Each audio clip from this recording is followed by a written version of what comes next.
মৰমৰ ছাত্ৰ-ছাত্ৰীসকল, আশা কৰোঁ তোমালোকে ভালে আছা। আজি মই তোমালোকৰ সন্মুখলৈ অষ্টমমান শ্ৰেণীৰ বিজ্ঞানৰ আন এটি পাঠ লৈ আহিছোঁ। 6 নম্বৰ পাঠ, সেইটো হৈছে দহন আৰু শিখা।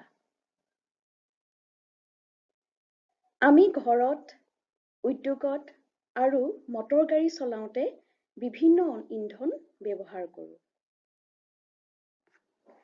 এই ইন্ধনসমূহ জ্বলোৱাৰ ফলত ইন্ধনৰ দহন সম্পন্ন হয়। এতিয়া আমি জানো দহন মানে কি? দহন যি ৰাসায়নিক প্ৰক্ৰিয়াত দ্ৰব্য এটাই অক্সিজেনৰ লগত বিক্ৰিয়া কৰি তাপ উৎপন্ন কৰে তাকে দহন বোলে।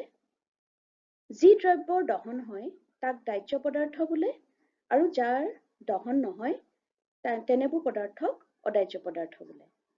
দাহ্য পদাৰ্থসমূহক ইন্ধন বুলিও কোৱা হয়। ইন্ধনসমূহ জুলীয়া, গেছীয় বা গোটা হয়। উদাহৰণস্বৰূপে কাঠ, কয়লা, মেগনেছিয়াম, কাগজ, খেৰ, কেৰাচিন, CNG আদিবোৰ হৈছে দাহ্য পদাৰ্থ। আকৌ কাঁচ, প্লাষ্টিক, মাটি আদিবোৰ হৈছে অদাহ্য পদাৰ্থ। আকৌ দহনসমূহ বিভিন্ন প্ৰকাৰৰ হ'ব পাৰে। তেনেবোৰৰ ভিতৰত দ্ৰুত দহন আৰু স্বতঃস্ফূৰ্ত দহন আমি অন্তৰ্ভুক্ত কৰিব পাৰোঁ। যিকোনো বস্তুত, যেনে কাঠত আমি কেৰাচিন যদি দিওঁ, খুব সোনকালে জ্বলি উঠে, তেনেবোৰ দহনক দ্ৰুত দহন বুলি কোৱা হয়। আৰু ফছফৰাছ জাতীয় দ্ৰব্যত বায়ুৰ সংস্পৰ্শলৈ আহিলে স্বতঃস্ফূৰ্তভাৱে জ্বলি উঠে আৰু তাক কোৱা হয় স্বতঃস্ফূৰ্ত দহন। তোমালোকে স্ক্ৰীনত দেখিছা এডাল মেগনেছিয়াম ফিটা বাৰ্ণাৰত জ্বলাওঁতে এনেদৰে জ্বলি উঠিল আৰু মেগনেছিয়াম অক্সাইডৰ সৃষ্টি হ'ল। দহনৰ বাবে অক্সিজেনৰ আৱশ্যক। তাৰ বাবে আমি এটা পৰীক্ষা কৰিছোঁ নহয়। ইয়াত আমি জ্বলি থকা চাকি এটাত চিমনি এটা লৈছোঁ। চিমনিটোত বায়ু আছে বাবে চাকিটো জ্বলি আছে। এতিয়া আমি কাৰ্ডবৰ্ড এখনেৰে ঢাকি দিছোঁ, চোৱাচোন। অলপ দেৰি পাছত নুমাই গৈছে। ইয়াৰ পৰা আমি গম পাব পাৰোঁ যে দহনৰ বাবে অক্সিজেনৰ বা বায়ুৰ আৱশ্যক। এতিয়া আহোঁ আমি জ্বলন উষ্ণতালৈ। যি নিম্নতম উষ্ণতাত দ্ৰব্য এটাত জুই লাগে তাকেই জ্বলন উষ্ণতা বোলে।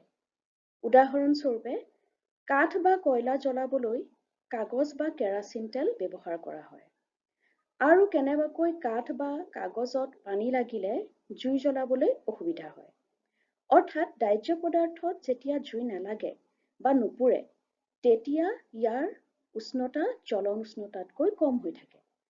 যিহেতু কেৰাচিন কাঠতকৈ সোনকালে জ্বলে, গতিকে কেৰাচিনৰ জ্বলন উষ্ণতা কাঠৰ জ্বলন উষ্ণতাতকৈ কম।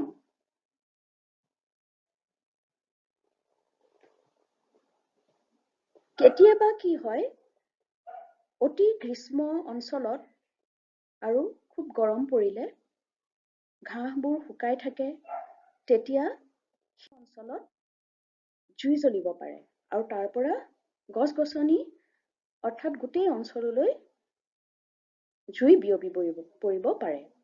তেনেদৰে যোৱা বছৰ আমাজনত হোৱা এই বনজুই, তাৰে এটা দৃশ্যাংশ দেখুওৱা হ'ল।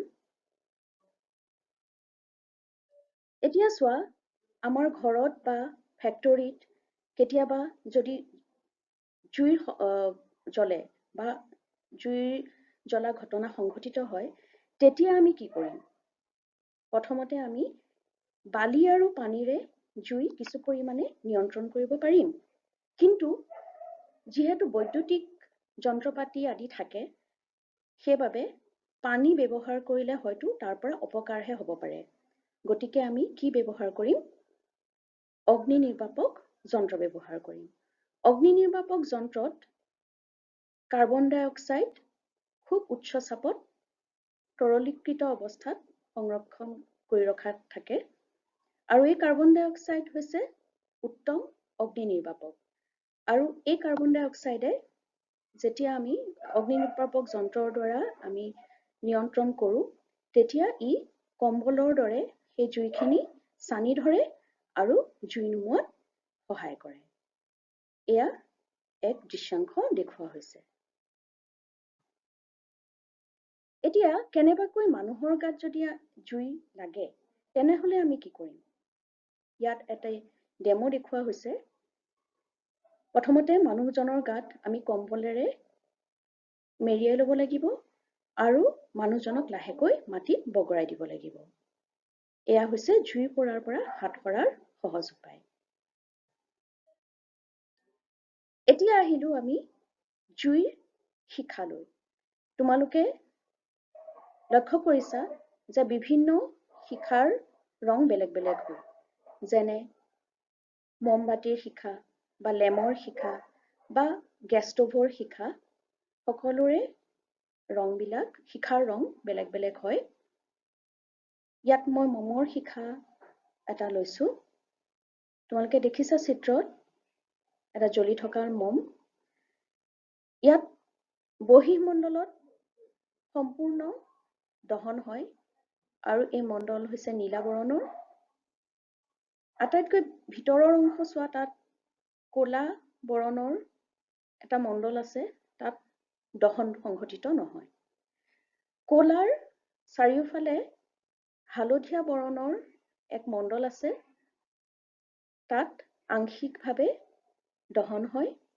হালধীয়াৰ চাৰিওফালে কমলা ৰঙৰ এবিধ মণ্ডল আছে তাত মধ্যমীয়া তপত আৰু মধ্যমীয়াভাৱে তাত দহন হয় আৰু আটাইতকৈ সম্পূৰ্ণভাৱে দহন হোৱা অংশটো হৈছে নীলামণ্ডল আৰু এই নীলামণ্ডল তোমালোকে আমি ব্যৱহাৰ কৰা ষ্ট'ভ গেছ ষ্ট'ভতো সাধাৰণতে নীলামণ্ডলে আমি দেখা পাওঁ সোনকালে ৰন্ধন প্ৰক্ৰিয়া ইয়াত সোনকালে সম্পন্ন হয় আৰু সোণাৰীয়েও এই নীলামণ্ডল অলংকাৰ আদিত গঢ় দিবলৈ ব্যৱহাৰ কৰে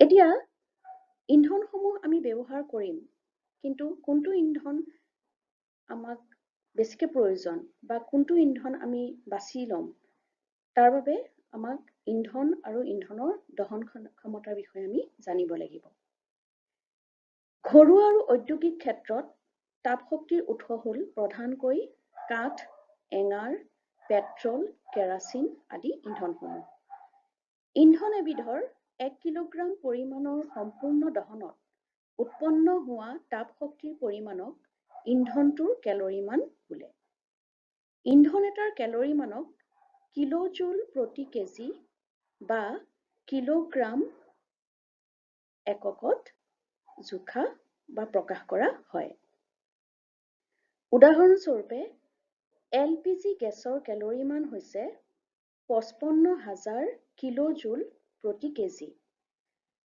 CNG অৰ্থাৎ কম্প্ৰেছড নেচাৰেল গেছৰ কেলৰি মান হৈছে 50,000 কিলোজুল প্ৰতি কেজি আকৌ গ্ৰাম্যাঞ্চলত ব্যৱহাৰ কৰা গোবৰ গেছৰ কেলৰি মান হৈছে 6,000 পৰা 8,000 কিলোজুল প্ৰতি কেজি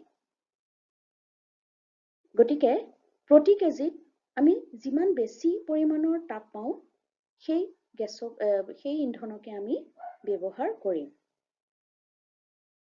এতিয়া আহা এক সমাধানলৈ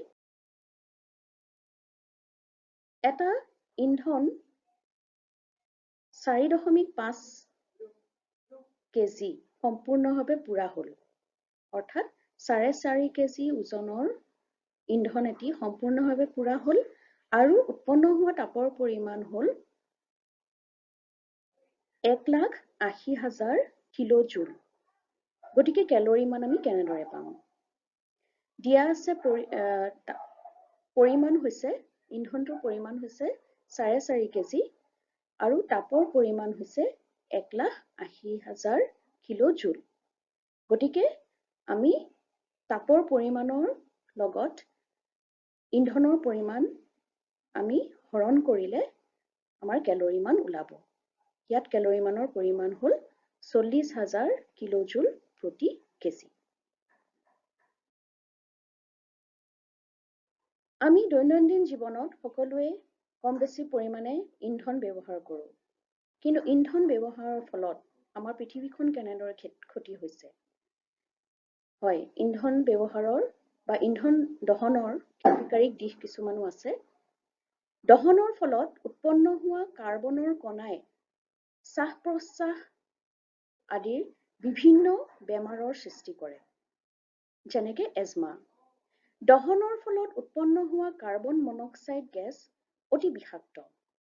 ইয়াৰ ফলত মৃত্যু পৰ্যন্ত হ'ব পাৰে। দহনৰ ফলত উৎপন্ন হোৱা কাৰ্বন ডাই অক্সাইড, কাৰ্বন মনক্সাইড আদি গেছৰ বাবে পৃথিৱীত গোলকীয় উষ্ণতা বৃদ্ধি হৈছে। ক্ষয়কাৰী গেছ ছালফাৰ আদিয়ে, ছালফাৰ, নাইট্ৰজেন আদিয়ে পানীৰ লগত বিক্ৰিয়া কৰি ছালফিউৰিক এচিড, নাইট্ৰিক এচিড আদি উৎপন্ন কৰে আৰু এচিড বৰষুণৰ সৃষ্টি কৰি পৃথিৱীলৈ ক্ষয় বা প্ৰদূষণ নমাই আনিছে। এনেদৰে ইন্ধনসমূহ আমি ব্যৱহাৰ কৰিছোঁ যদিও ইয়াৰ ক্ষতিকাৰক দিশসমূহো আছে। ছাত্ৰ-ছাত্ৰীসকল, আজি মই এই ভিডিঅ'টো ইয়াতে মই সমাপ্ত কৰিছোঁ। আশা কৰোঁ তোমালোকে ভাল পাবা।